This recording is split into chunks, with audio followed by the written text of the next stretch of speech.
Toi whaatalo whaatulu tātou tanu ile amatanga o le neiva ya sa fau, e sa whao poponga o tātou tala fau mai Sāmoa, use mai an whaafonga. Wa toi te tala ina le nofanga toso waa le wafu sa titoa, le nofanga sa fausi ina le pulenga wafu mataulanga le tausanga lua fe ma le fitu. Ai na toi whaaleanga ina le tsunami ya se tema o le lua fe ma le iwa. Na toi fausi ina ma whaale leia le tausanga lua fe se fulu. Peitai, na toi whaaleanga ina fo e lea whao e vene i le lua fe se fulu ma le lua. Ai na wo mai le lua fe se fulu ma le wha, na saini e loa se malienga i le vao le pulenga wafu mataulanga, ma le whaala popitonga o waa Sāmoa, mo se lisi e se fulu tausanga e tui nā tue le whaala popitonga o waa Sāmoa, e la tau te whaafoea i le nei no whanga tosa waa. Peitai le masina o me le lua fe lua se fulu ma le lua, na vata atea lo fo el company waa Sāmoa le ati nae, ma toe wha matu atu le lisi le pulenga wafu mataulanga. E le saunoanga le fionga le li minister, e a fionga olo o forfiti va ai. E le moe no le fionga le teite fono malan komiti fa foe. Fa pia foe le fionga le li pule mal pulenga o wafu mataulanga. Le fitutu na i pe leo se awala e mawhai onto e fa atino le ati nae. Peitai, muliane tālu sanga loa le company le Silver Group. Mo se ava no lato te lisi nai, ma o lato fa foe ina le nei ati nae. O le masino me le tausanga lua fe lua se mal tolu, na sainia i lole malienga tau lisi i le vao le Silver Group Sāmoa, ma le pulenga wafu ma taulanga, ma whaatino i lole wha moe taua, e pei on te talaine se sauninga i le whaai unga o le vaiaso. Whaai loe olo, o vaenga taua o le amaua mai le nei ati nae, o le amaua ngā luenga ai i lanto o lo i lea tūlangi,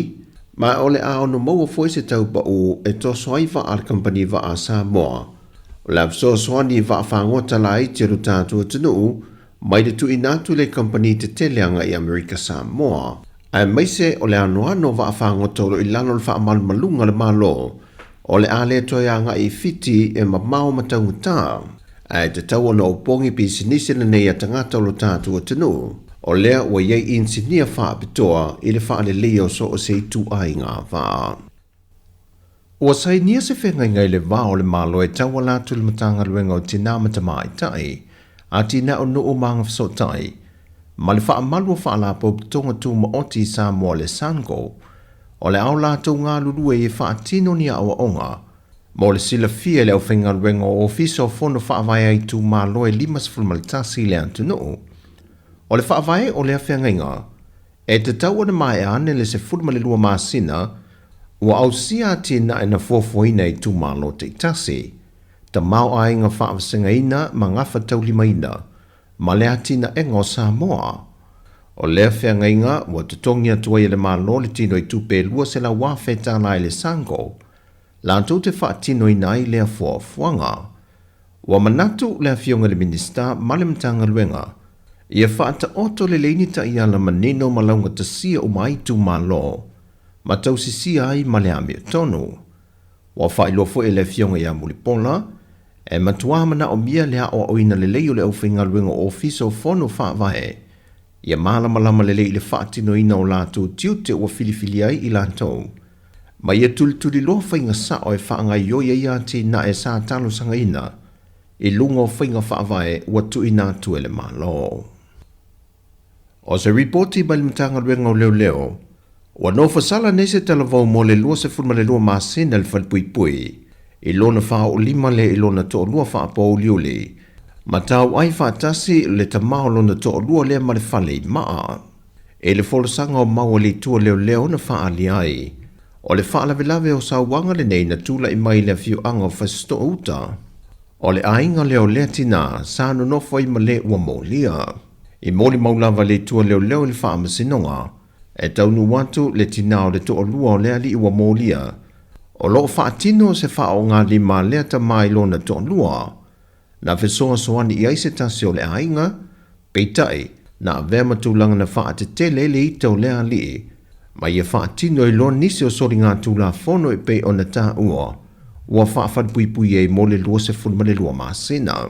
O mata au pulava ne isa wanga i te tonu ainga o lo sa malai na pea e liif matama i ta i wha amasino. Ona o le tūlanga e le o mate ma mawhai ona tineia. O lo o adia e mai pea, ma o atu lava i tūlanga o onga, ma ua ma o ma waiso i fuo nisi. Wa mōlia lea li i ni mōlianga o le wha o lima lea wa o ai manu anga tū ngā e se tasi, ma le umia leo se hau penga matau tia. Mai lava ili matanga ruenga leo leo, wai lalo neo le vava ai ngā malo le malo se ta mai le vao le lima se fulu i leono se fulu tau sanga le matua le soi fua. Na ia whaatino ina se wha o ngā lima mātu ia, e se tasi o ave ta vale o se taxi lau pāsese, na whai malanga i le tae au le aso whareile na te nei. O le mata opule nei na ripotia ne le au a wheleti sa whaia la tu kole ninga, i le no whanga le sasno ki tuana i mato, na sulua ne iai le ave taxi le nei le fia maua se whesonga swani mai o na manu anga, na sola ese le tamale nei mai le taavale, ai no tuli loa i le au a wheleti ma pue ane, ma tau fie le lotoa le ofisa, e whaatari ai le taunu wane o leo leo, wa molia le tamale le umia o se au penga ma tautia, ai ono toe suia molia ngā pe wha popo foi, pe a whai e le manuia tōn fitinga lo tau ma whai e li ma tamai tai fo mai, mo le wa afia ona o le tū ngā o manu anga. Ua whaasala le whaamasenonga whaaloto i whala le matanga ruenga o leo leo, malu le malo e tō whai e sa wha malo lo le tū maua e wha tino i eisu e suenga, na masalomia ni sootanga a ngā i whala au whaasaina. E le iei ni whala au whaasaina na maua ia i la tau. Ai ua whaase ese uma mai i la tau i e tō tolu o li i leo leo, malita mai ta i tō tasi, mai le vaenga le sa ngā lulue ai, e ngafa masu e suenga o mata au putau whala au whaasaina, ai whaase ane e ngā lulue le isi vaenga, o le matanga ruenga lava. O tala fōia mo le amatanga o le neiva yaso, man real whenga iei tiute whe au mga ruenga o le ne yaso, whasoi fōia.